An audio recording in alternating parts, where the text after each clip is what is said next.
Sejam bem-vindos ao curso online do Instituto Brasileiro de Direito Eletrônico, em conjunto com o Bank Conhecimento. Bom, em primeiro lugar, eu queria fazer uma apresentação rápida do IBDE, que é uma associação sem fins lucrativos que desde 2001 nós começamos a trabalhar totalmente online. E a grande preocupação dos pesquisadores na época era criar um instituto que difundisse conhecimento sem que houvesse termos herméticos, tanto do direito quanto da informática.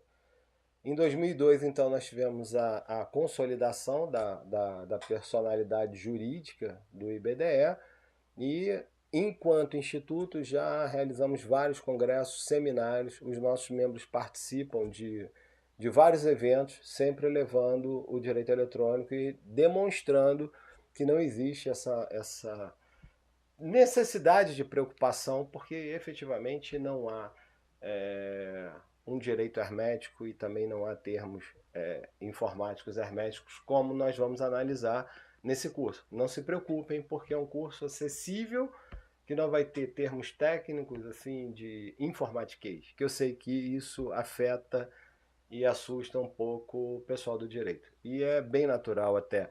Por isso a nossa ideia da criação. Bem, meu nome é José Carlos Araújo Almeida Filho, sou professor da Universidade Federal Fluminense, lotado no Departamento de Direito Processual, com a linha de pesquisa na informatização judicial através do nosso Observatório de Pesquisa Interdisciplinar. Então trabalhamos sociologia, antropologia, direito, no que é de extrema importância, principalmente em relação ao curso que a gente vai trabalhar. Falando um pouquinho do curso, né? Vocês me perdoem nessa primeira aula ter que fazer essa apresentação, mas é fundamental. Espero que não seja cansativo. Nós temos um material complementar, o livro do Guy Debord, que é a Sociedade de Espetáculo, que vai ser utilizado por várias vezes, né, durante o curso, porque nós, principalmente nos dias de hoje, vivenciamos um espetáculo do Poder Judiciário, por outro lado, uma inexistência total de publicidade. Nós vamos analisar nas aulas mais à frente. Nós temos um vídeo disponibilizado, que é um documentário da TV Justiça. Esse documentário ele chama-se Justiça Seja Feita, Informatização do Poder Judiciário. E ali a gente vê alguns mitos. A informatização judicial ela acelera o processo, etc. Quer dizer, é um vídeo que já tem uns 3 ou 4 anos, salvo engano, mas é importante analisar, quer dizer, assim, esse idealismo ele foi muito importante para a informatização judicial. O curso é crítico, o curso é crítico, muitas críticas vão ser tecidas, porém, não que isso signifique que haja uma contrariedade em relação à informatização. Não, a crítica vai partir exatamente para que a gente tenha uma concepção melhor da informatização judicial e para que nós cheguemos à conclusão do que pode ser melhorado, ou o que se mantém, o que se deveria ter revogado com o novo CPC, etc. Principalmente em relação a prazo. Bom, essa primeira aula vai trabalhar então com um marco histórico, 91 até 2006. No segundo momento, na aula 2, nós vamos trabalhar com a questão envolvendo comunicação dos atos processuais. E na última aula nós vamos trabalhar o novo CPC e a informatização judicial. E aí, óbvio, com críticas também, para que a gente possa almejar o que nós possamos construir um modelo de informatização que seja o ideal para todos. Começando a nossa retrospectiva, nós vamos a 91, com a Lei 8.245, que é a Lei do Inquilinato. A Lei do Inquilinato prevê a possibilidade de citação por fax desde que haja uma previsão contratual. Então, o que nós temos? Um ato de comunicação processual de extrema importância, que é a citação, e essa citação, a partir do momento em que haja uma previsão contratual, nós podemos efetivá-la através do facsímile. A gente está falando de facsímile, óbvio que nós vamos tratar da Lei 9.899 no segundo momento. A questão envolvendo a citação via fax, os senhores estão me perguntando com certeza, foi efetiva? Bom, empiricamente não podemos afirmar se a lei do inquilinato ela teve uma efetividade no que diz respeito ao ato de chamamento do réu ao processo.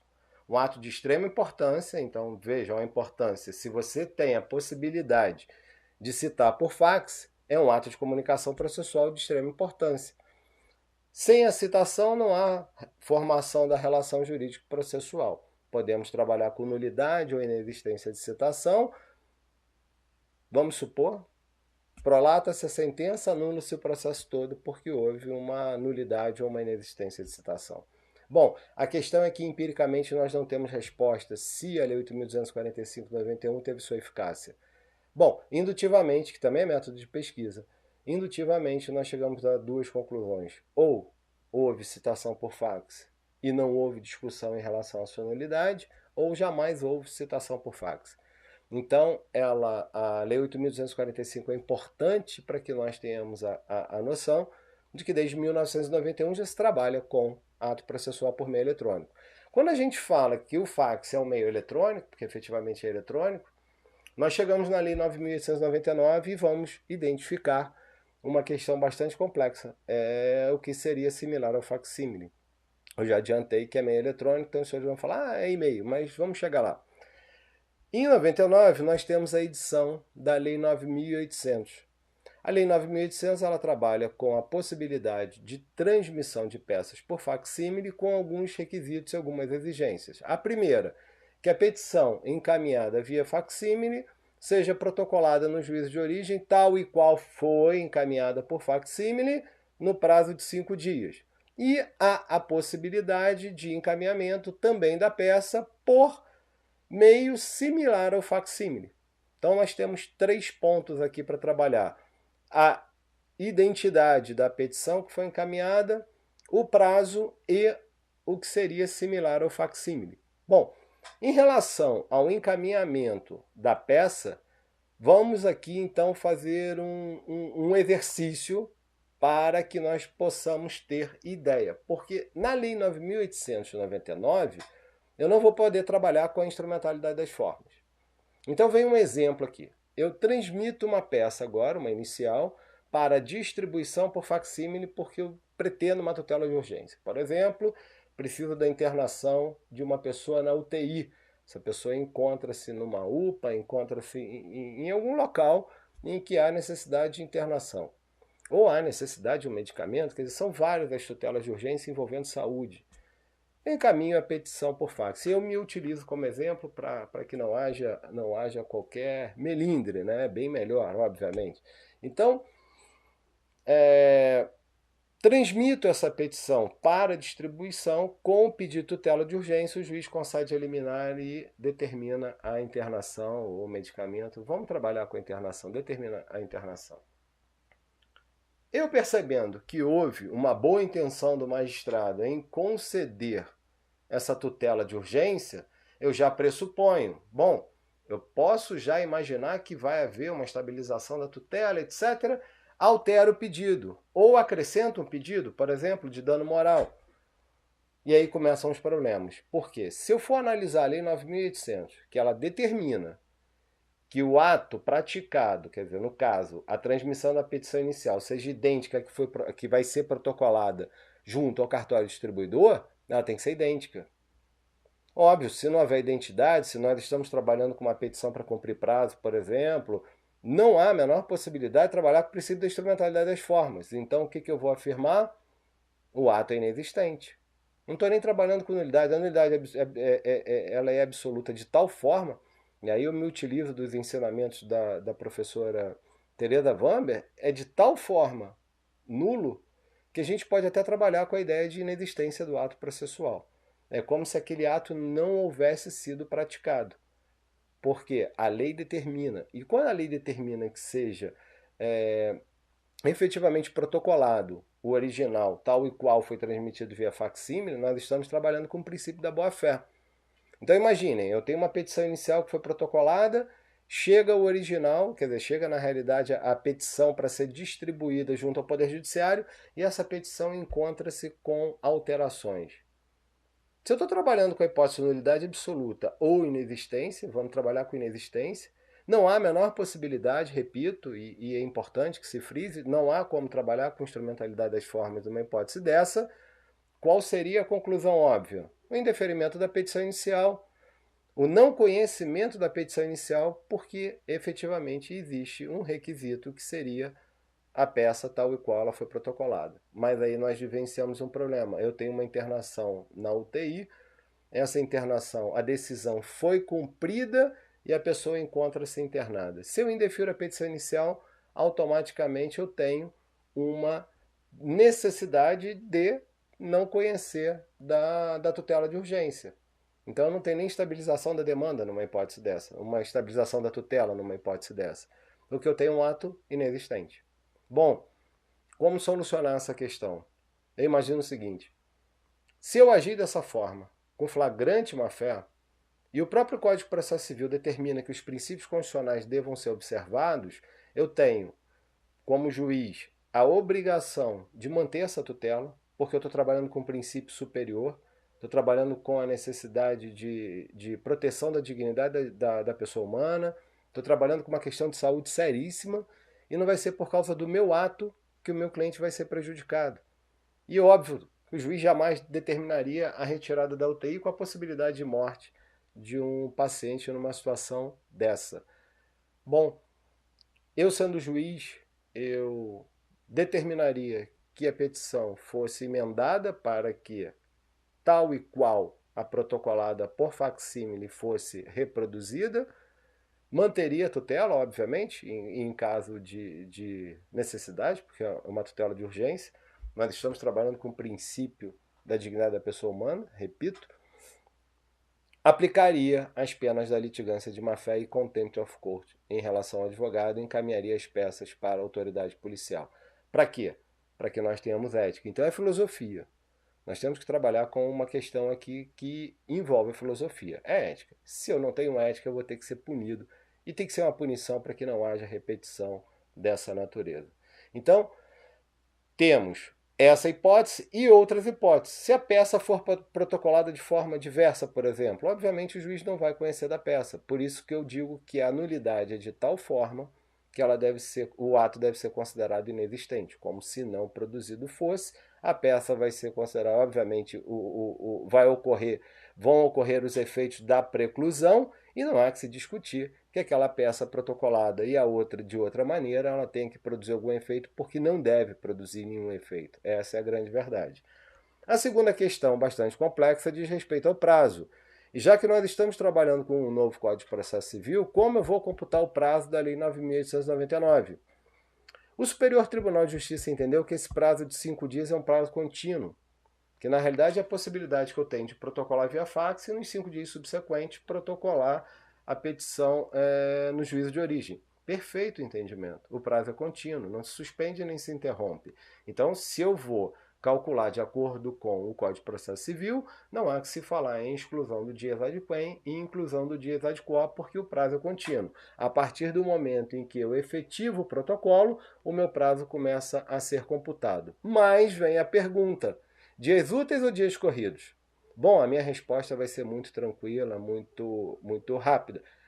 Admito que pelo entendimento que o Superior Tribunal de Justiça teve no passado em relação aos juizados especiais, em relação ao preparo, que poderia ou não poderia haver complemento do preparo no juizado especial, e aí várias reclamações foram encaminhadas ao Superior Tribunal de Justiça, eu até brincava que era o recursinho especial do juizado especial. O Superior Tribunal de Justiça entendeu que, por se tratar de lei especial, não se aplicaria o CPC e o recurso, então, estaria deserto, por 1 centavo que fosse, mas o recurso estaria deserto. Admitindo essa mesma interpretação da norma, que eu estou trabalhando com a interpretação de uma lei especial para uma regra geral, o prazo vai ser computado em dias corridos. E aí, finalmente, vem a questão, como foi dito no início: se eu estou trabalhando com facsímile, que é meio eletrônico, estou trabalhando com a lei do fax e algo que seja similar ao facsímile, os senhores vão me dizer e-mail. Não, tranquilo, e-mail. Não. Infelizmente, o Superior Tribunal de Justiça pacificou um entendimento que não há. Sim, ele não disse isso com todas as palavras, óbvio, o entendimento jurisprudencial não vem dessa forma, mas nós chegamos à conclusão de que só há algo similar ao facsímile, que é o próprio facsímile. Ainda que eu esteja trabalhando com um ato processual eletrônico, que é um ato processual eletrônico com transmissão de dados através de uma rede telefônica, como funciona com a internet, eu posso transmitir o e-mail tal e qual um facsímile. Porém, o Superior Tribunal de Justiça entendeu que não caberia, não seria similar ao facsímile o e-mail. Hoje, a questão se encontra superada com a Lei 11.419, que permite a tramitação dos atos processuais por meio eletrônico. Então, vejam, é importante nesse marco histórico nós definirmos 91 como algo revolucionário, 99 com uma norma também revolucionária, que facilitou bastante a nossa vida e continua em vigor, porque nós temos processos físicos em tramitação, e partimos então para 2001, que esse de verdade vai ser o grande marco da informatização judicial.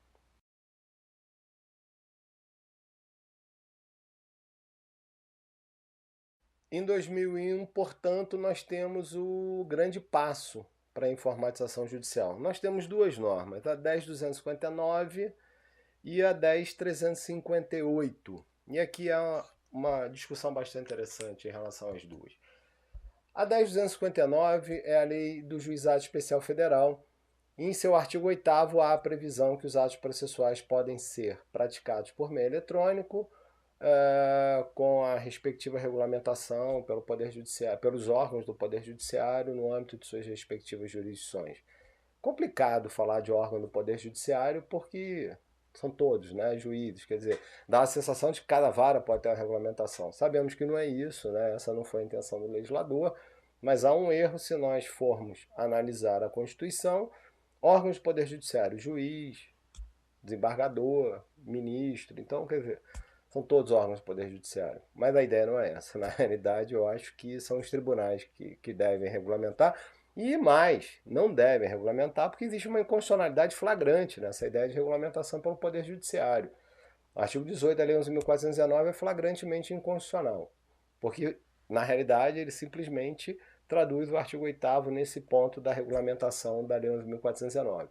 Então, na 10.259, no artigo 8º, nós temos a previsão. A 10.358 promoveu uma mini-reforma no processo de conhecimento do antigo CPC e o parágrafo único foi inserido com a redação idêntica à do artigo 8º. Porém, houve veto no parágrafo único do artigo 154 e não houve veto no artigo 8º da Lei 10.259. Por quê? O veto do então ministro da Justiça dizia respeito à inexistência de aplicação da medida provisória 2202 de 2001. 2202 porque ela foi reeditada duas vezes, ainda sob a vigência, anteriormente à vigência da emenda constitucional 32, que impediu a reedição de medidas provisórias, né? Então, a 10.259 permite a tramitação de atos processuais por meio eletrônico sem que haja a necessidade da certificação digital. A lei 10.358, no parágrafo único do 154, teve veto, porque necessita-se da certificação digital. Óbvio que nós concordamos com o veto.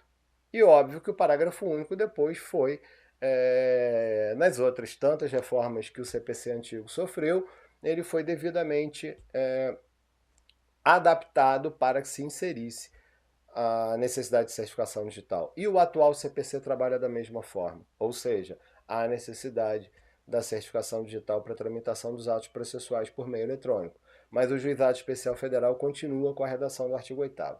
Bom, feito esse pequeno comparativo entre as duas normas, uma teve o veto, a outra não teve o veto, por conta do artigo 8º da Lei 10.259, a Associação dos Juízes Federais, a JUF, protocola na Comissão de Legislação Participativa um anteprojeto de lei que seria o da informatização judicial, e ele é recepcionado pela Câmara dos Deputados e toma o número 5828, posteriormente com a emenda substitutiva do Senado, que é o projeto de lei 71 de 2002.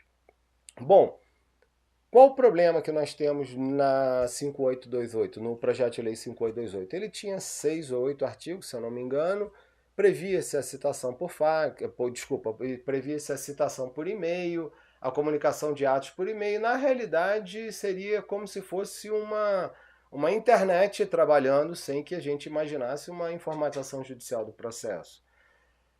O anteprojeto de lei era muito fraco, quer dizer, o projeto de lei é absolutamente inconsistente, e esse anteprojeto, então, desculpa, o projeto de lei 5828 é alçado ao Senado e lá há a emenda substitutiva, que é a nossa lei 11.419 hoje. Porém, com grandes problemas.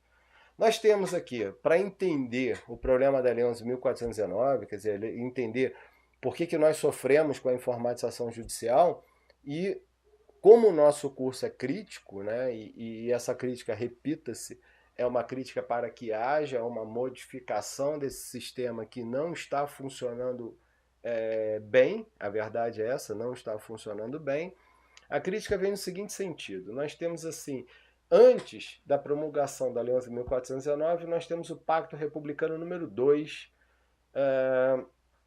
entre os três poderes. Por quê? Porque em 2001 ou 2000 houve uma comissão da ONU no Brasil e identificou-se que o Poder Judiciário ele estava estanque. Bom, a informatização judicial seria a panaceia. Então nós teríamos assim, olha, vamos informatizar todo o Poder Judiciário, a partir da informatização do Poder Judiciário os feitos andarão mais rápido. Não, isso não é verdade. E admito até, se nós pudermos fazer assim uma visualização, eu entro no cartório, vejo pilhas e pilhas e pilhas de processo e vejo que está tudo parado.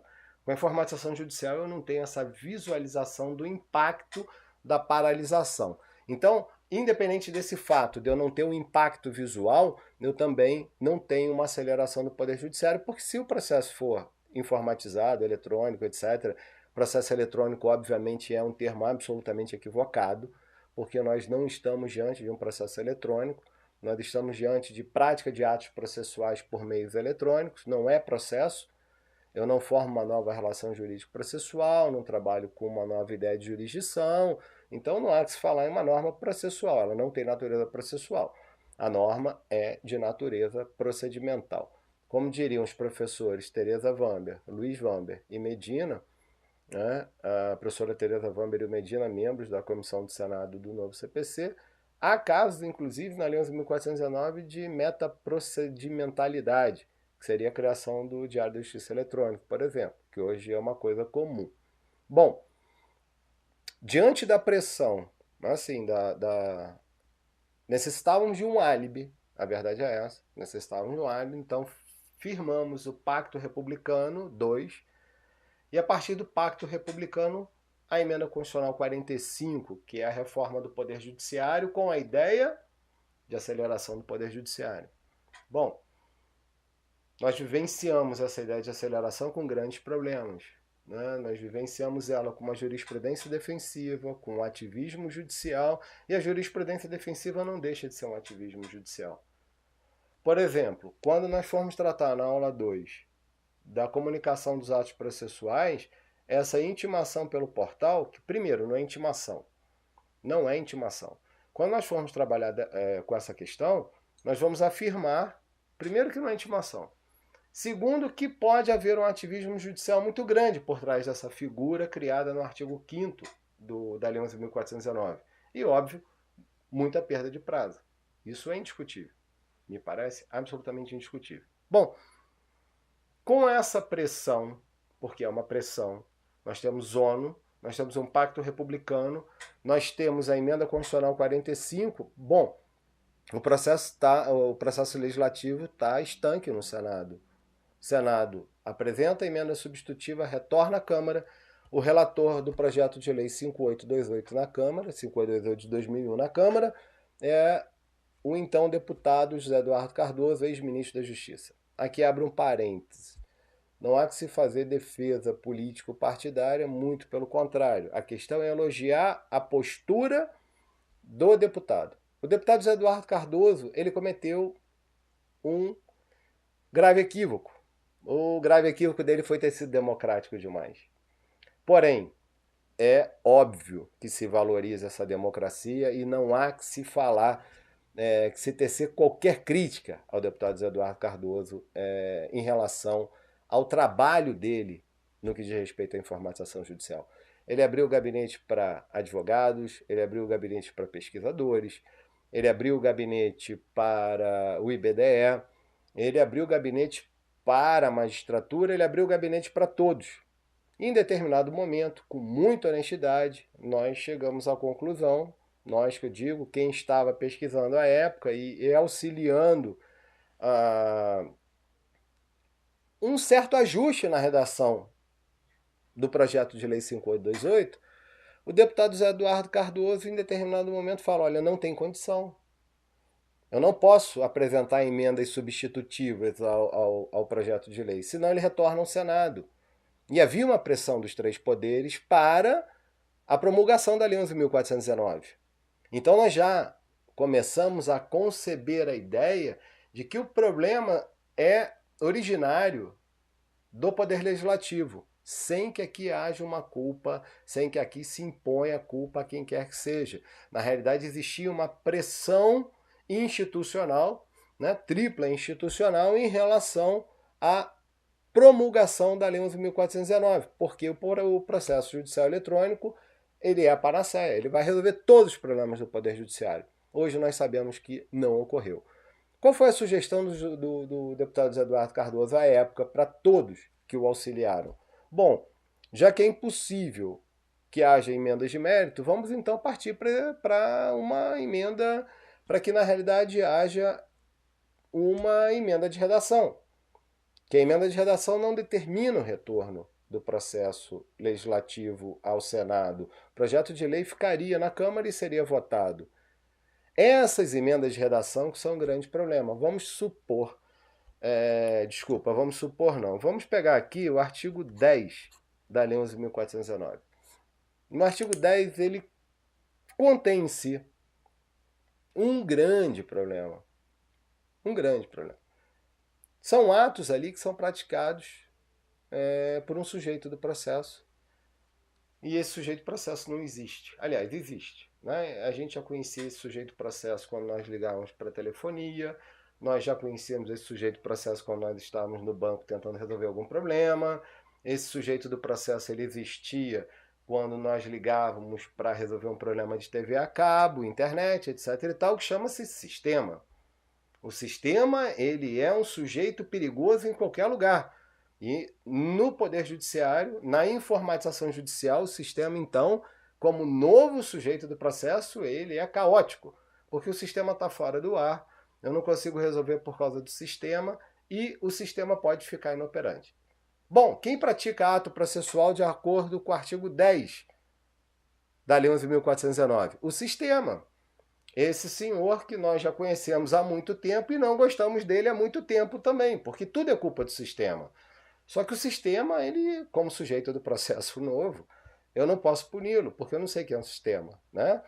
Então, ele funciona como um novo sujeito do processo. Esse é um erro do artigo 10. Por quê? Porque há um outro detalhe, que isso é uma emenda de redação.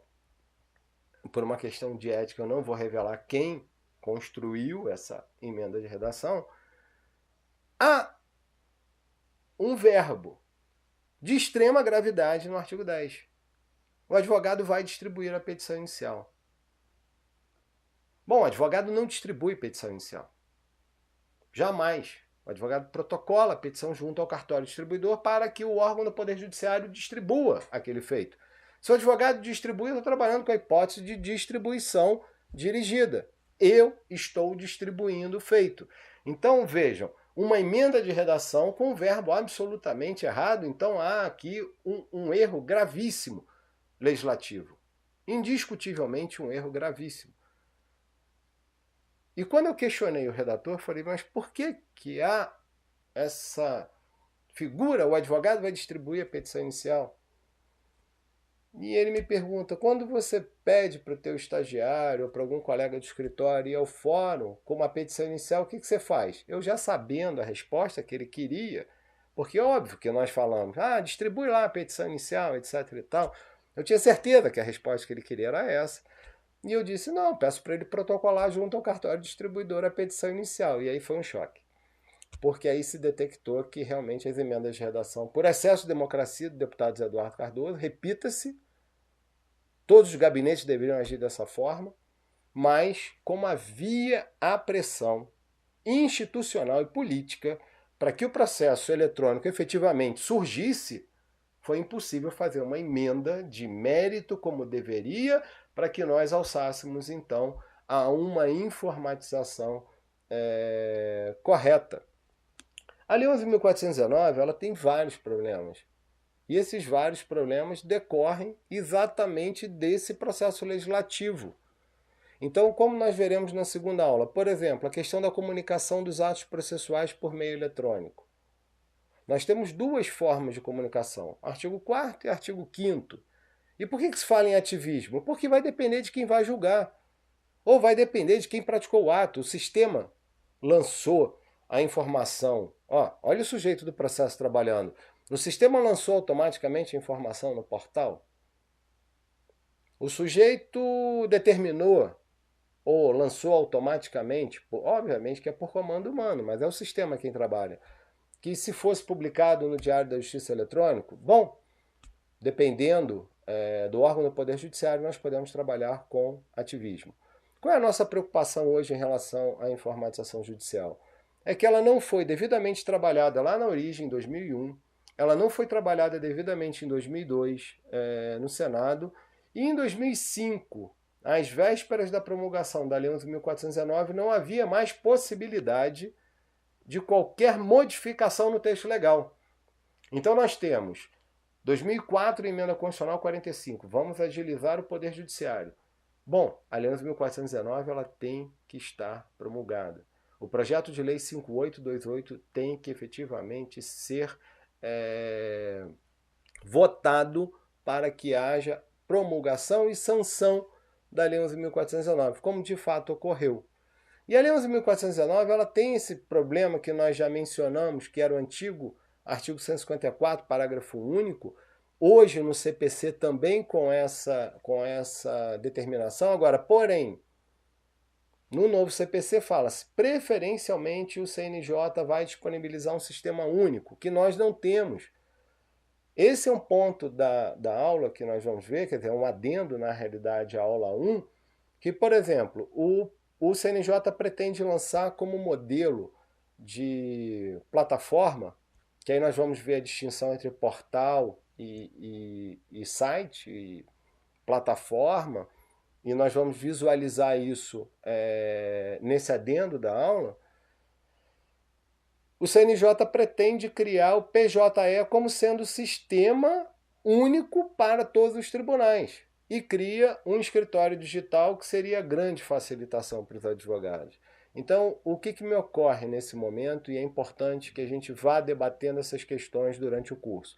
Como o curso tem a sua parte de tutoria, como deve ser um curso à distância, vocês podem me fazer os questionamentos através da tutoria que eles vão ser respondidos. Podem ter certeza que todos os questionamentos que entrarem através do sistema vão ser respondidos. Olha o sistema aí de novo. E eu não vou dar desculpa que o sistema está fora do ar, porque eu não quero criar um novo sujeito na academia que é o sistema. Bom, nós temos o problema do PJE que não é uniforme. Nós vamos analisar isso no adendo. Apesar de existir um processo judicial eletrônico, ele não é uniforme. Mas o Tribunal do Trabalho do Rio trabalha com o PJE. O Tribunal de Minas trabalha. Sim, mas são sistemas diferentes. Esse é o problema. Além disso, nós temos tribunais que trabalham com sistemas, vários sistemas. 2, 3 sistemas ao mesmo tempo.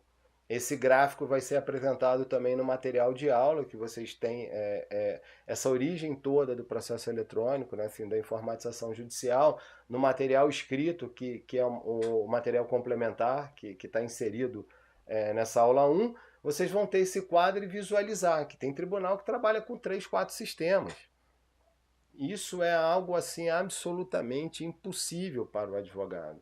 Impossível para o advogado. Bom, o que nos interessa nesse retrospecto histórico? Nós chegamos a um novo Código de Processo Civil, que infelizmente repete os erros da Lei 11.419 e cria alguns outros, que nós vamos analisar quando nós tratarmos do prazo. Então fica aqui uma ideia de que a informatização judicial não é algo novo. O que eu quero concluir com essa aula, porque é de fundamental importância? Não há a criação, com o novo CPC, de um processo eletrônico, de um procedimento eletrônico. O CPC simplesmente trabalhou com uma ideia de um processo absolutamente físico, não trabalhou com a informatização judicial. Eu tenho graves problemas na informatização judicial e, se não houver um diálogo entre a magistratura, a advocacia e a academia, porque a academia vem pesquisando, os dados de pesquisa são fundamentais, por mais que haja crítica, porque infelizmente há crítica em relação à academia. Não, vocês só estão pesquisando. Não, essa não é a verdade. Se a pesquisa é empírica, ela vai surtir um resultado, e a partir do resultado nós verificamos que há vários problemas. Então, se não houver esse conjunto, magistratura, Ministério Público, Defensoria Pública, advocacia, academia e os servidores, nós temos um grande problema, porque cada um visualiza esse sistema de uma forma diferente. E eu tenho, por exemplo, a intimação pessoal, que é outro dado a ser discutido, é outra questão a ser discutida, que vai ser o material complementar da aula 2. O que é intimação pessoal? Vai ficar pergunta só para provocar. Bom, finalizando essa aula, eu queria agradecer vocês pela participação e deixar bem claro: o curso é um curso que não trabalha com hermetismo, nem jurídico, nem informático. A nossa ideia é efetivamente transmitir conhecimento. Nós precisamos dos dados históricos, desse marco histórico, né? Quer dizer, dessa trajetória, para nós chegarmos à informatização judicial. Hoje, a pergunta: foi eficaz? Não, ela não foi eficaz. Infelizmente, não houve eficácia no que diz respeito à aceleração do Poder Judiciário. O que nós estamos visualizando hoje é um entrave na informatização judicial. Então, essa é uma questão para ser debatida, essa é uma questão que demanda mais mão de obra humana do que efetivamente informática. E a partir então da segunda aula, nós vamos trabalhar com a comunicação dos atos processuais por meio eletrônico. Muito obrigado.